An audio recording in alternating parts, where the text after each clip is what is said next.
So, with regards to inequities in pharmaceutical education for the European region, across Europe, we have seen a number of pharmacy schools, colleges of pharmacy developing, even up to recent. There are some and quite a number of colleges of pharmacy that have developed to provide greater access to young students to accede to pharmaceutical education. However, there is still, we could say that there is still to some extent an inequity in access.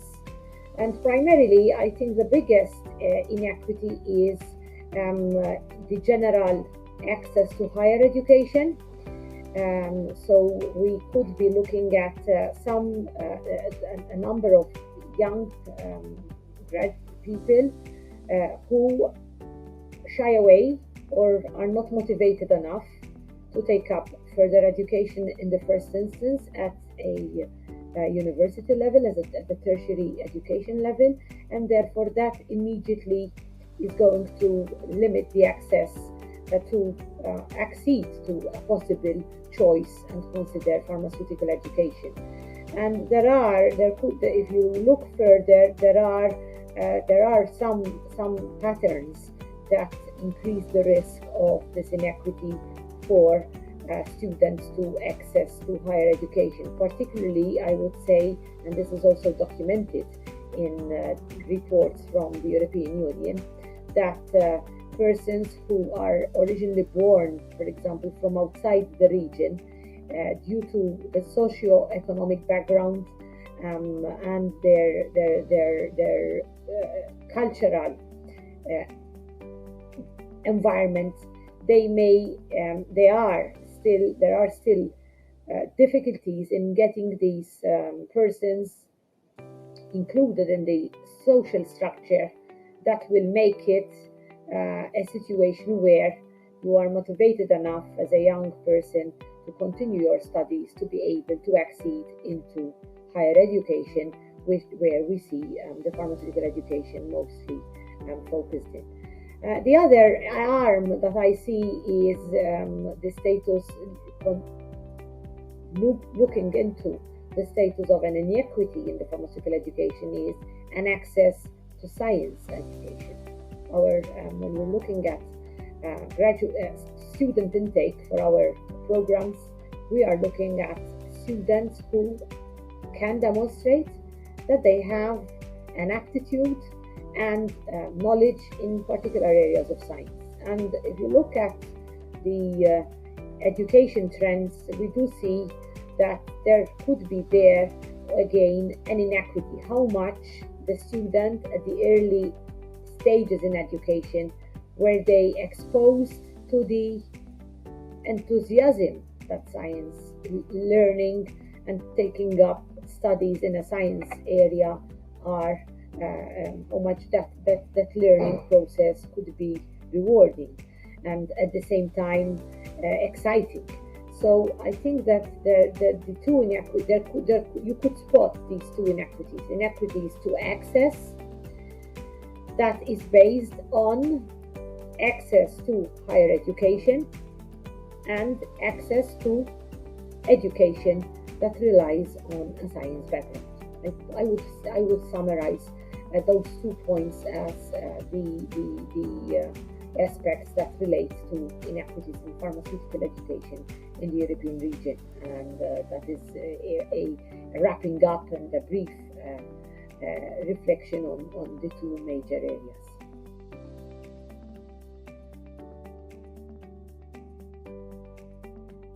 There are probably a number of factors that increase these inequities or contribute to the increase in inequities in education in Europe. One driver is for sure the possibility for young people to seek other job opportunities even before they have taken up studies. So in a way, We do see that young people, school leavers, for example, are able to take up job positions immediately at a school leaving position without feeling the need that they need to pursue further education. So I think that is one of the drivers that is then driving the inequities in the education, because persons are being feel that they have opportunities at the school leaving level to take a job. Maybe they don't have the vision that job will not provide them a career pathway that they will be able to pursue and develop if they are equipped with further education in this case in the pharmaceutical area. But the fact that there is these opportunities, that there is these job positions, is one way that we are driving inequity.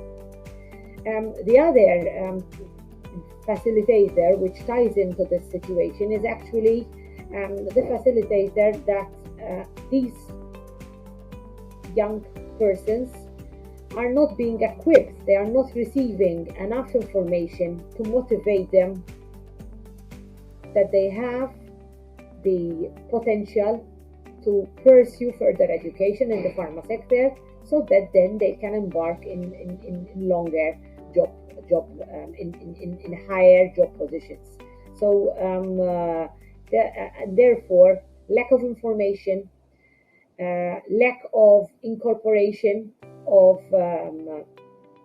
different social groups in outreach programs to motivate them and to make them aware of what pharmaceutical education is all about and the possibilities that pharmaceutical education will get you to. At that stage, it's very important, therefore, that information is passed on. And I believe that one of the drivers of inequities is actually the lack of information and the lack of getting to the potential audience information, as well as motivation to take up this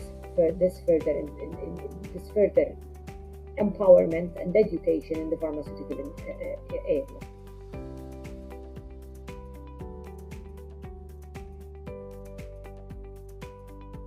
So I'd like to now reflect on barriers that could lead to inequities and how these barriers differ across Europe. Even though we look at Europe as a one region, it's also interesting to see that there could be different patterns within the same region.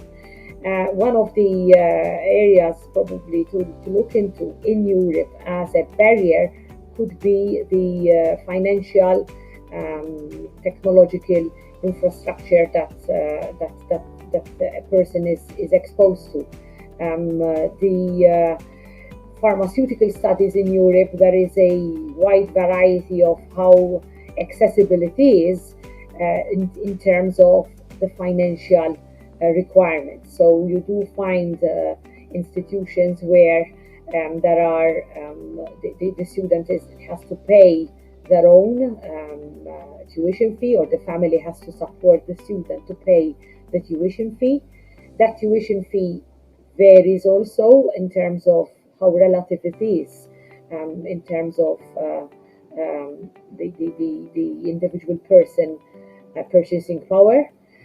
And then there are other models within Europe where education is free, or where there are incentives to support that type of education, and then also measures to incentivize individuals to overcome inequities. For example, you have scenarios and models like, for example, I come from the University of Malta, where the pharmaceutical industry is continuously dynamically expanding. So the students on pharmaceutical programs to become a pharmacist or a pharmaceutical technologist and scientist actually receive a higher government grant.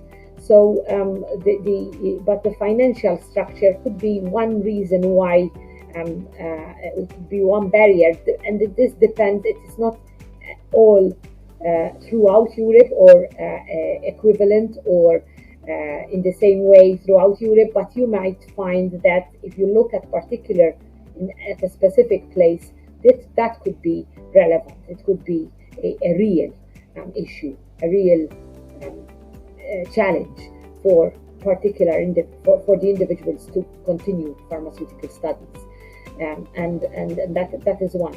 The other inequity could be driven by technology itself. We do assume that young people are technology savvy.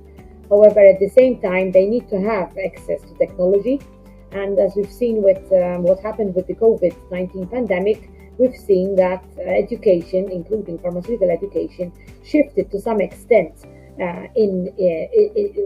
through with the hybrid learning. So we're now also relying on remote platforms to deliver some of the program, particularly the very formal lecture type.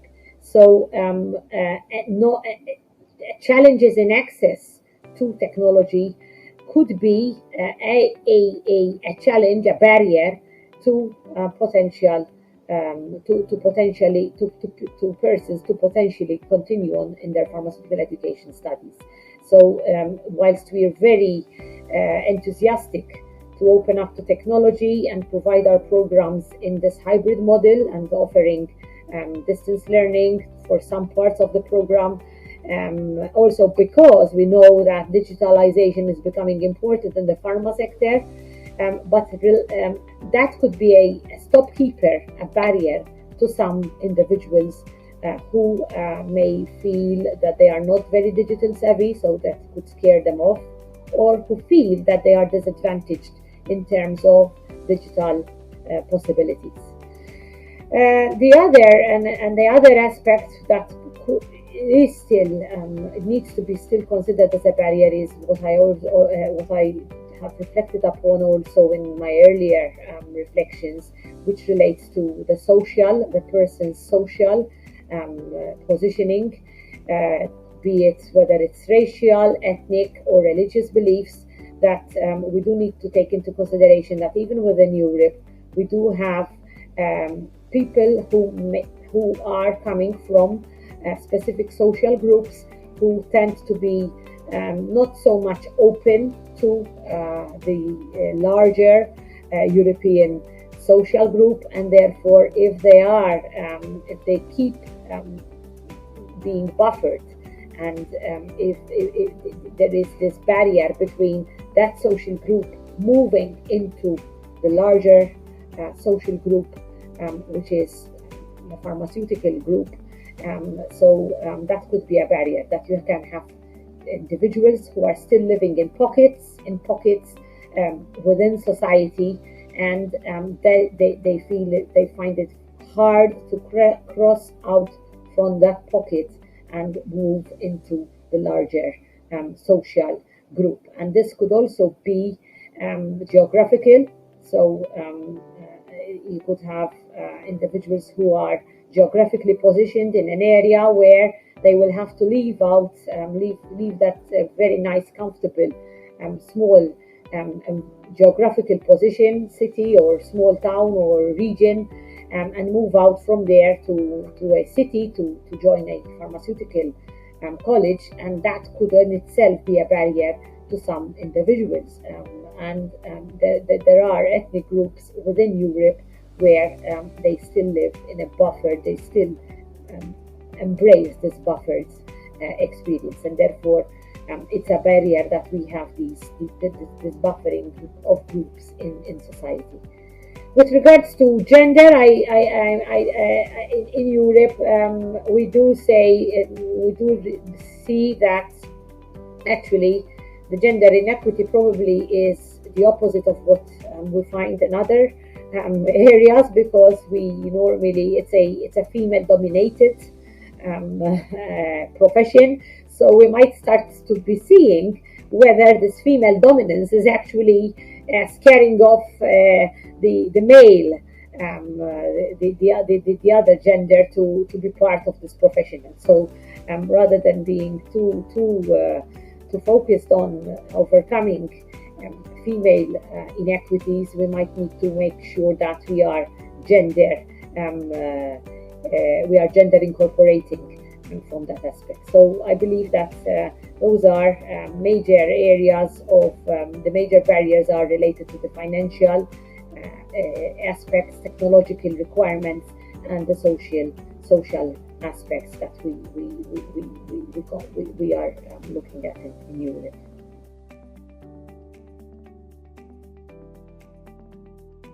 So I'd like to highlight an experience that I have been part of, that has where I have witnessed how to make pharmaceutical education accessible to as many interested individuals as possible.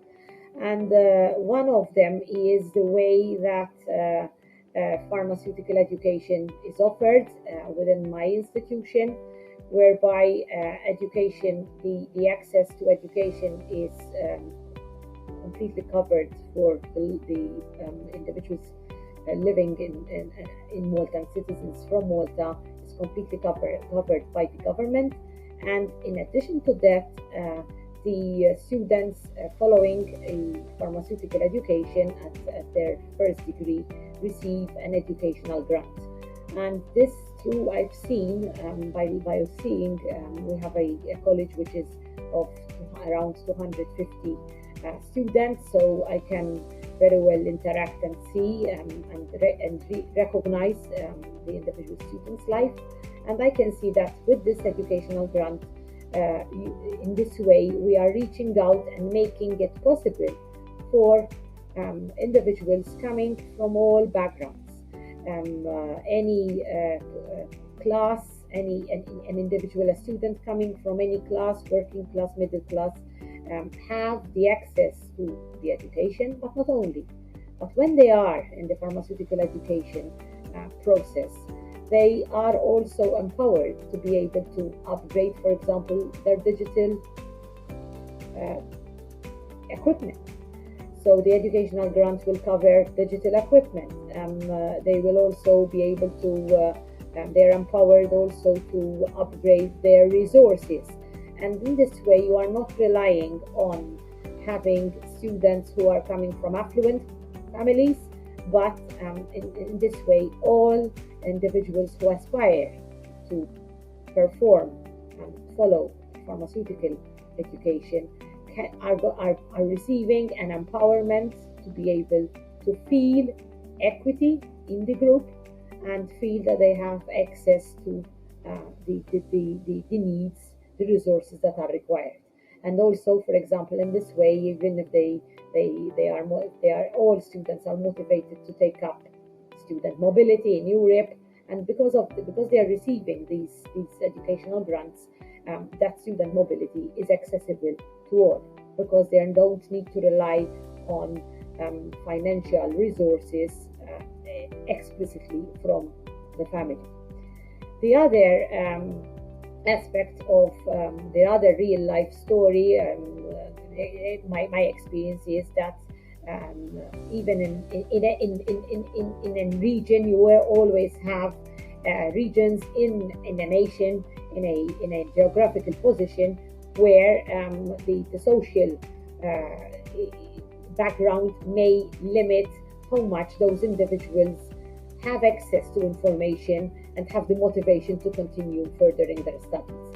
So by reaching out and providing sessions where role models can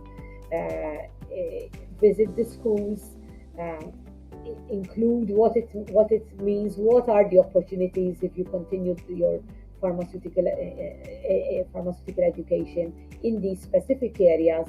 That what we found, that was one very valuable way to motivate these students to take up science studies, and then consider furthering their education at the university level in pharmacy. So by reaching out to specific areas and providing and exposing role models. Another success story which has already happened. Those are two examples that I continuously see in my institution.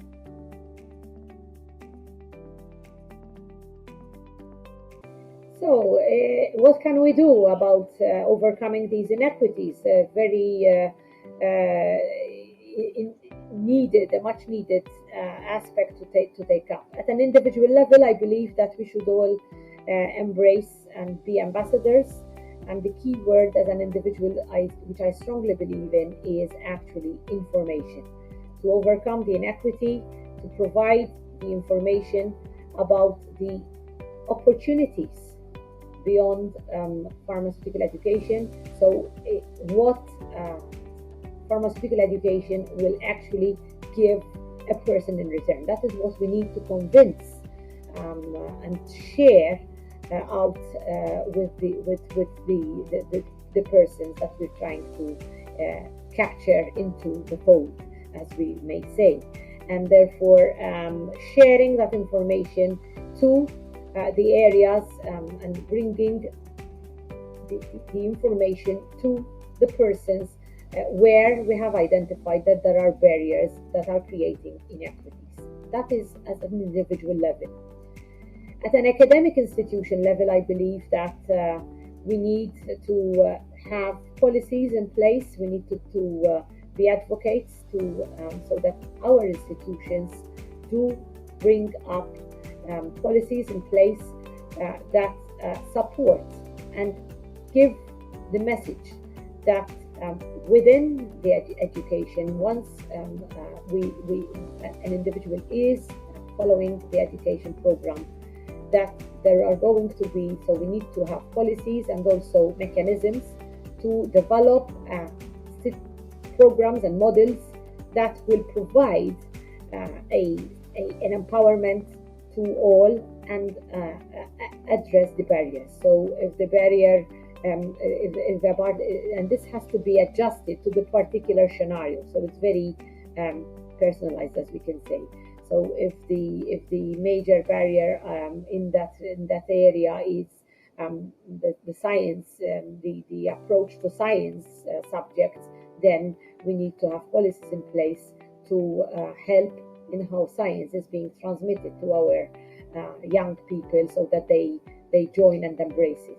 If it's a geographical issue, then maybe also consider reaching out to those geographical or societal groups and provide more information about how pharmaceutical education could be satisfying to the person taking that education, and how in that way that person could be part of a profession that has a lot to give back to science and societal health.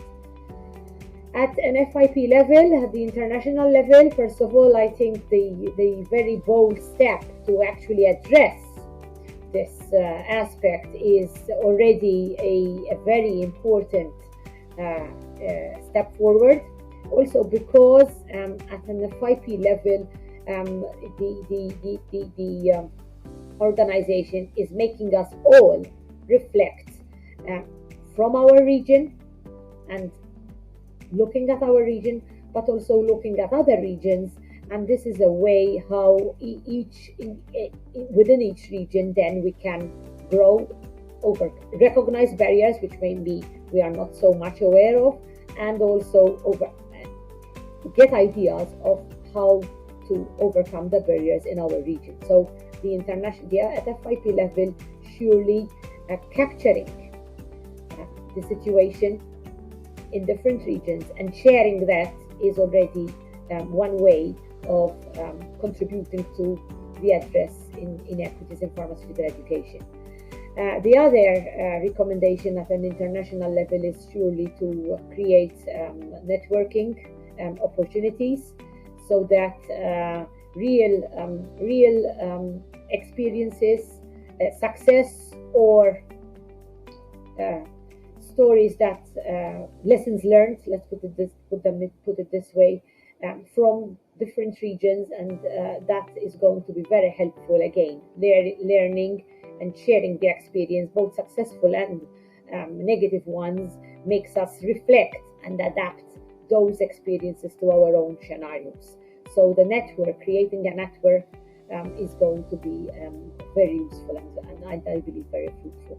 And then finally, the third aspect from FIP is from these experiences to provide models that then each region and each individual institution could be part of, and surely spreading out the information. Most of the times we are focusing on pharmacists and pharmaceutical scientists and the pharmaceutical workforce, but maybe now it's time also for FIP to start providing information and reaching out to at the societal level to provide the information also to, especially to the, and trying to reach out to groups where we know that barriers are creating inequities.